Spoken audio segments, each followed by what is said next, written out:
Божия син, нали отваряш очите на слепите, нали даваш сила на куците, нали възкресяваш мъртвите. Ако сега ти си Божия син, слез от кръста, помогни на себе си, избави и нас.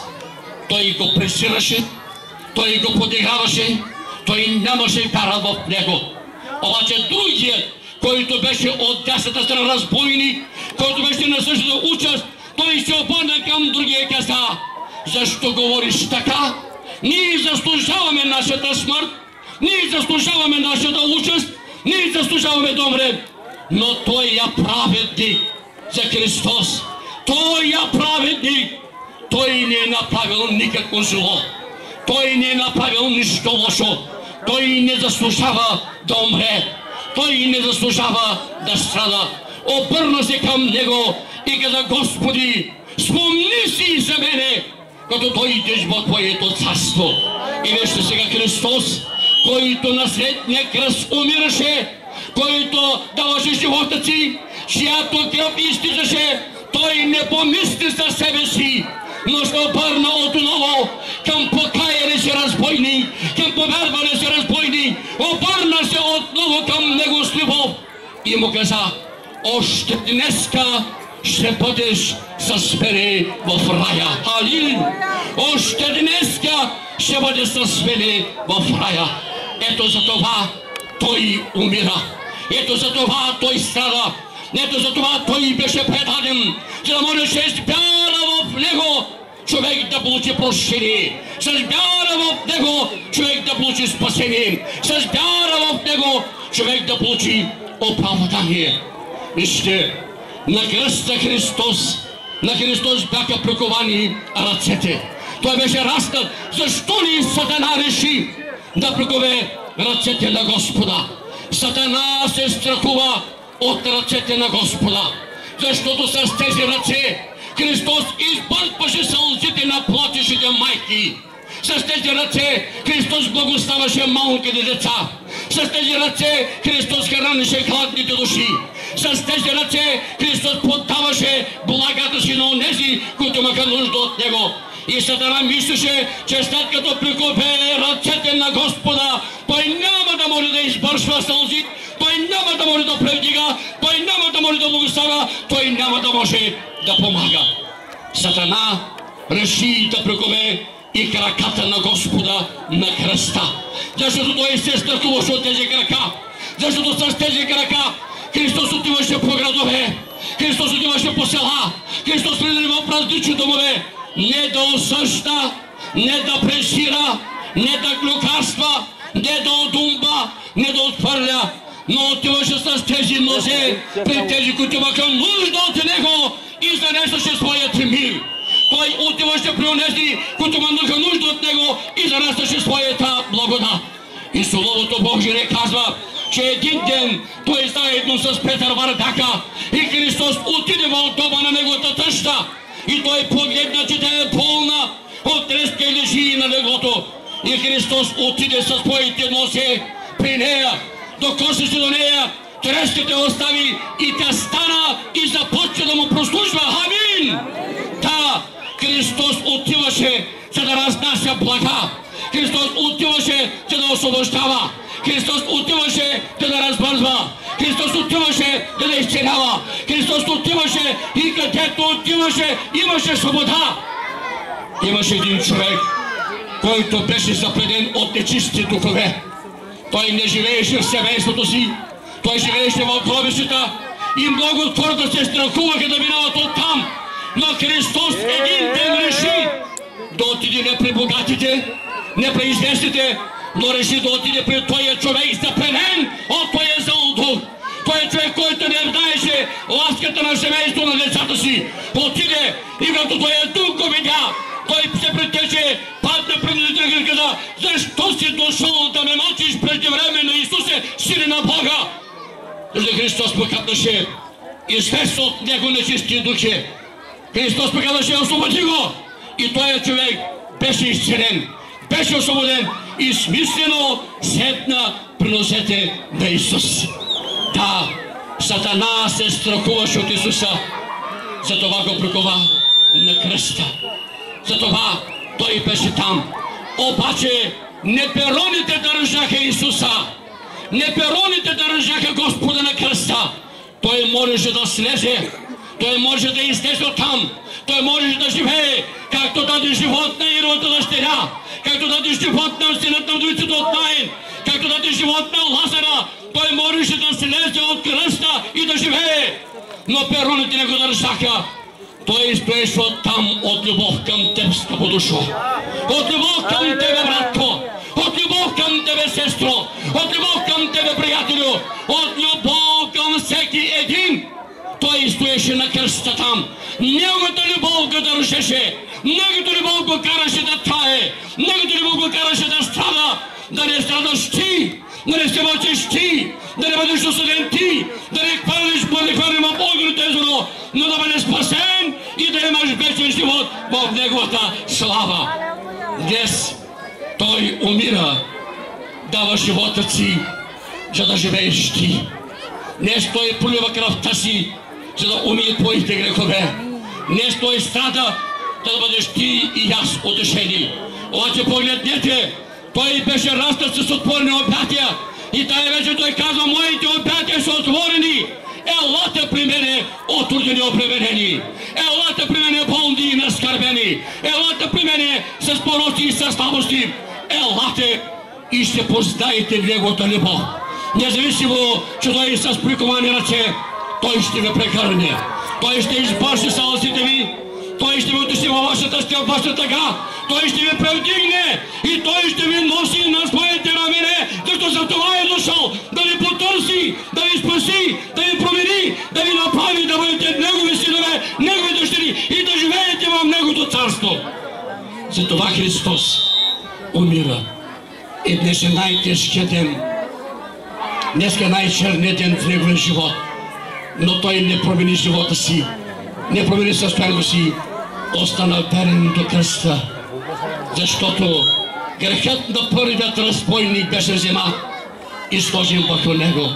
Вместо златна корона му дадоха трън белец, за да може ти да не страдаш, аз да не страдам, но да се радваме на спасението му. Христос каза: не бой се, аз няма да те оставя, няма да забравя. Където съм аз, ще бъдете и вие. Където съм аз, ще бъдете и вие. Където съм аз, ще бъдете и вие. Където съм аз, ще бъдете и вие. Той е в твоята слава.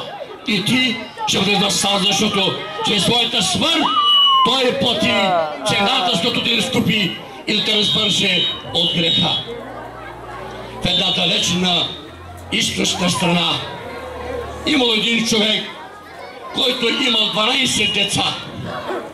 Той бил безработен и всеки ден той излизал да работи. И като препечелва нещо, купува хляб и храна и носил на своите деца. Но един ден той излязал и до късно вечерта не се върнал. Когато се върнал, той вече нямал нищо в своята торбичка. Нямал и кора хляб. Нямал нищо. Нищо не можал да спечели. И когато отворил вратата, децата казали: татко, гладни сме, татко, искаме хляб, татко, не сме цял ден не сме яли.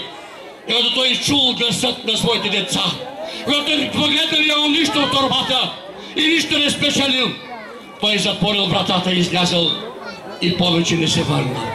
Сутринта на тяхната врата се почукал. И когато жената отворила вратата, видял, че полицията стои и казал: тук ли живее Зиял? Казал: да. Слушай, твоят мъж нощи беше хванат да краде един хляб от пурната. А ти знаеш, че който открадне, на него му се отсичат ръцете. Такъв бил закона там. Ако откраднеш, отсичат ти ръцете. Ако излъжеш, отсичат ти езика. Ако погледнеш и пожелаеш чуж мъж или чужда жена, изкарват ти окото. И като понеже мъжът ти открадне един хляб, за да нахрани децата ти, той заслужава да бъдат отрязани двете му ръце. Утре в 12 часа на площада да бъде с цялото си семейство, да видиш как Зиял ще плати за греха си, как ще бъдат отрязани ръцете му за един хляб откраднен от порната. В 12 часа цялото село било събрано. Там накрая стояла една гилотина и сега трябвало да протегне ръцете си напред и бавно да върви, да върви, да върви, да отиде под гилотината, пушне ръцете си и да бъдат отрязани. Това било присъдата му за неговата кражба. Всички пазили тишина. Всички наблюдавали зял, както и върви една крачка напред, втора крачка напред, трета крачка напред, четвърта крачка напред. Той върдал с протегнати ръце и всеки мъж ще ги пъхне под гилотината да бъдат отрязани. Всички наблюдавали, той е грешен човек, зиял, откраднал само един хляб за гладните си деца, но законът си е закон. Който прави това, той трябва да плати. И тък му ще пъхне ръцете си под гилотината и светнъж тишината била нарушена от един детски глас и казал: спрете! Спрете! Спрете! И всички опърнали главите си и видели на другия край едно малко момиче на 10 години, като протегнала ръцете си напред, въртала към съдията и казвала: господин съдия, вземете и отрежете моите ръце, оставете ръцете на баща ми. Моля ви, господин съдия, отрежете моите ръце, оставете ръцете на баща ми. Те са нужни за моите брати и сестри. Той трябва да работи, той трябва да печели, той трябва да се грижи, той трябва да ги нахрани със своите ръце. Аз не мога. Вземете моите ръце, отрежете моите ръце, оставете ръцете на моят баща. И когато съдята видял тая постъпка на зял, на Мукапе, той казал на зял: зял, прощавате си греха. Твоите ръце няма да бъдат отрязани, но твоето спасение ти дължиш не на мен, а не дължиш на твоята малка дъщеря Мукапе, като беше готова да даде своите ръце, да останат твоите ръце. Ти си свободен и оправдан. Тогава зял се обърнал, грабна на твоята дъщеря Мукапе, казал: моя малка Мукапе, ти си моята спасителка, на тебе дължа живота си. Скъпи приятели, брати и сестри, ние всички със своите грехове, със своето непокорство върдахме като зял към тая гилотина. Да бъдем наказани от Бога, защото който греши, той трябва да умре. Нищо нечисто няма да влезе в небето. Ние върдахме към болна и сигурна смърт и осъждение, но Христос дойде, защото на третия кръст каза: Отче, ето ме, аз умирам заради тях. Аз проливам кръвта си заради тях. Аз плащам заради тях. Нека аз да умра, нека аз да пострадам, нека аз да бъда съден. А те да бъдат оправдани. А те да бъдат оправдани. А те да бъдат оправдани. А те да бъдат спасени. Приятели, брати и сестри, ние сме спасени не защото сме духовни. Ние сме спасени не защото сме покорни. Ние сме спасени не защото сме добри. Ние сме спасени защото Христос умря. Христос умря. Христос умря. Пострада да бъдем ние спасени. Ако искаш да бъдеш спасен, ако искаш да бъдеш спасена, ако искаш да бъдеш приберен, ти трябва да направиш това, което направи зял. Да прегърне Мукапе и каза: ти си моята спасителка. Ти трябва да прегърнеш Исуса. Ти трябва да приемеш Исуса.